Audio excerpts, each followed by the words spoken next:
Coverage of the Rolex 24 at Daytona on David Land is brought to you today by Race 92 Racewear. Check out our 24-hour collection on the David Land tab. Link is in the description below. Wow, what a difference a year makes. I think that phrase has been said quite a bit in the last 365 days, but we're back. We're here at Daytona International Speedway for the Rolex 24. Of course, this is the Roar Before the 24 test, but this year it's actually a lot more than just a test. Today and really tomorrow will set the grid for the Rolex 24, and it's really quite appropriate considering we're in Daytona that you would actually race for your starting position. Of course, they've been doing that in the Daytona 500 since that race began.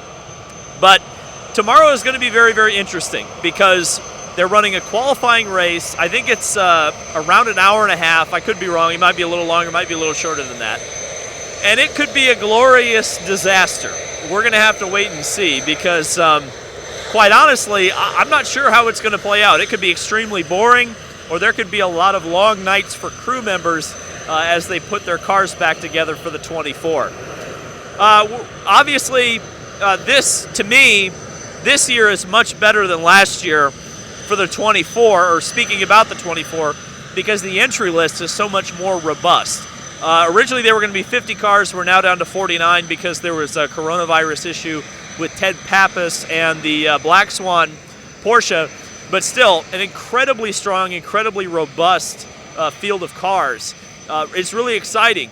And I think that was one thing that I really criticized, or felt like I needed to criticize about the race last year. I think there were 30 cars entered and ready to go for the race.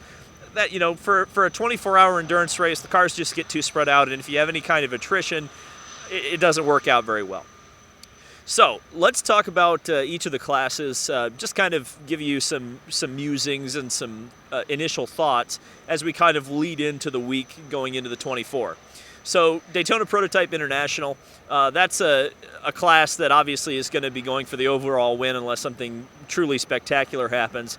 And it's really hard to bet against any kind of a Cadillac in this race. I think I brought a stat last year that said something like Cadillac has won something like 75% of all the endurance races in the DPI era. It may be higher than that now. Certainly, Mazda's gotten in there a couple of times and won, but there's only one Mazda competing this year. Then you look at Acura. They've got two new teams, at least to their program. You've got Wayne Taylor Racing. Of course, they are the defending winners of this race and one of the best teams in the Rolex 24, but their program kind of came together late. They wouldn't have even made the Roar this year if it had been a week earlier. The other thing to consider is that Meyer Shank Racing is back in the prototypes, and I'll be honest, they haven't shown outright pace, but for whatever reason, at least in my observations, that car looks very, very strong. That's not a prediction that they're going to win the race, but I think they may surprise.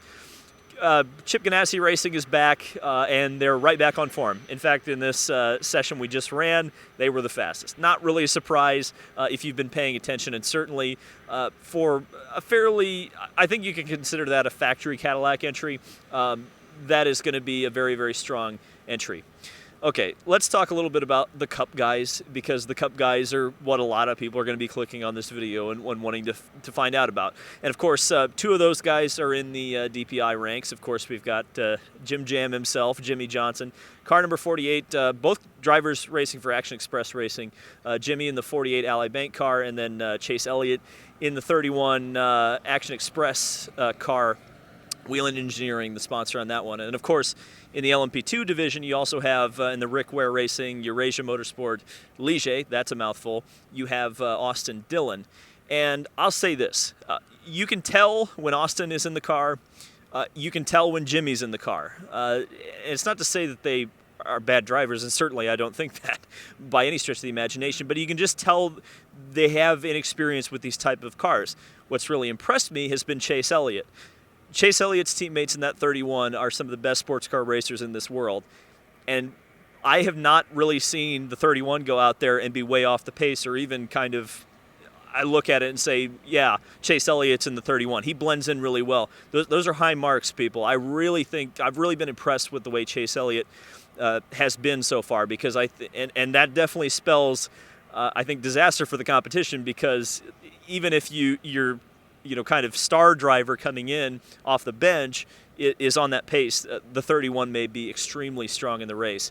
LMP2 is a pleasant surprise. There's no doubt about it. And honestly, it's the best LMP2 field we've seen on this side of the Atlantic since probably 2008. And you're going back and thinking about the Penske Porsches and the Acura, the old open-top Acuras back then. So it's a really great field. Yeah, it's stacked with Orcas, but you got guys like Robert Kubica. You have the Jumbo car coming over from the Netherlands. It's pretty much a WEC field for LMP2. And then you also do have that variety. I talked about the Rick Ware Racing Ligier. That's another great car, as well as the Dallara from Italy, which that car has been impressively fast. So that could be a sleeper to win in LMP2. Remember, the Dallara, of course, is the base car that the Cadillac DPI is based on.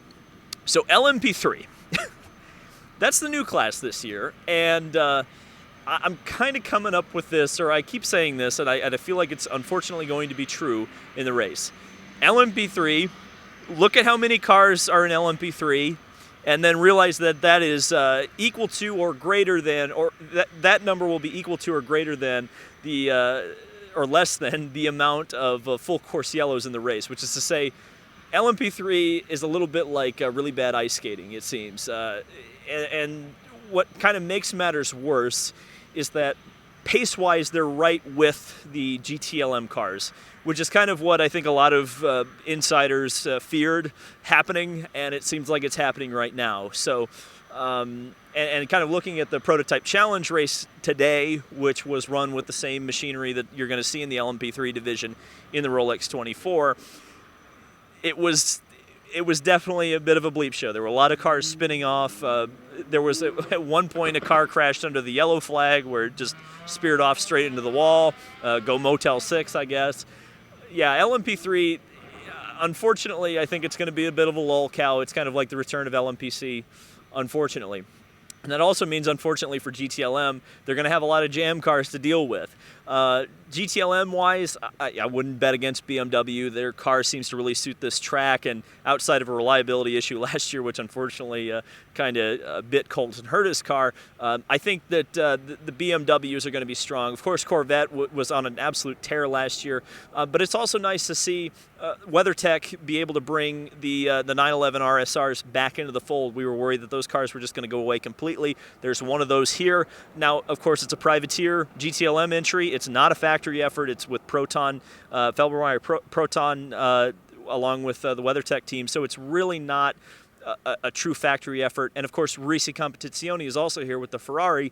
So in a lot of ways, we at least have maybe the last kind of great GTLM field with a lot of the teams cutting back, or who knows how many races Risi's going to run. Who knows how many, I think we only know that BMW is going to run the endurance races and then nothing else the rest of the season. So this may be the last time we get a really awesome GTLM field, that we should really appreciate it. GTD, what else can you say about GTD? Variety, variety, variety. That's what it's all about, and of course variety is the spice of life. It's great to know that some of the guys that I get the pleasure of speaking to are in that class. Colton Herta, of course, moving over from the factory effort to go race with Turner Motorsports. You also have the Mach 5 out there with the Magnus team, which of course that's a team that always has so much fun. And you've also got Chicken Tendies himself, Robert McGinnis, driving for the Lexus, as well as Zach Veach, believe it or not. And I forgot to mention it, Oliver Askew in the LMP3 for the 74 Ranch Resort team. By the way, that team is absolutely cheating to have Oliver Askew and Spencer Piggott on the same team in an LMP3 car. I would expect that if they don't run into trouble, I think that car will pretty handily run away from the rest of the field, but we'll see. Outside of that, man, it's the 24. We're back in business. It's not probably the way that I would have liked to be back in business, but at least we're here. That's a great privilege. Thanks to everybody who's supported. I can't wait to bring you guys more coverage as we continue through the week leading up to the Rolex 24 here at Daytona. And by the way, I think I said in the last video that this was southern Florida. You have to forgive me. I live in New Jersey. Everything below Washington, D.C. is the South to me. This is central Florida, and it is very cold. So I would like to get back inside and be able to edit this, guys, this video for you. See, my mouth is beginning to freeze.